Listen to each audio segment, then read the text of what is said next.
నా పేరు డాక్టర్ లక్ష్మణ స్వామి, జన విజ్ఞాన వేదిక గాజువాక జోన్ ప్రధాన కార్యదర్శిని. ఈరోజు 2 అంశాలపై Visakhapatnam GVMC 6th zone commissioner గారిని, అదేవిధంగా గాజువాక రెవెన్యూ అధికారి శ్రీనివాస్ గారిని కలవడం జరిగింది. మొదటిదిగా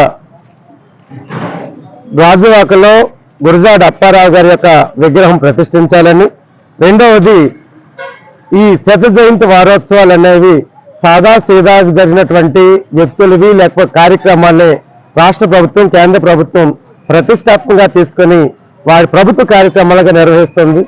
ఈరోజు దిశానిర్దేశం చేసే మహిళల యొక్క జీవితాలను ముందుగా ఊహించి మహిళల యొక్క గొప్పతనాన్ని సమాజానికి తెలియపరిచినటువంటి మహోన్నతమైన వ్యక్తి గురజాడ అప్పారావు గారి యొక్క ఈ శత జయంతి వారోత్సవాన్ని అధికారికంగా నిర్వహించాలనేది ఉద్దేశం. ఈరోజు నేను ప్రధానంగా చెప్పేది ఏంటంటే, ఈయన గురజాడ అప్పారావు గారు 1802వ సంవత్సరం మన విశాఖవాసి ఆయన ఎస్రాయవరంలో జన్మించారు.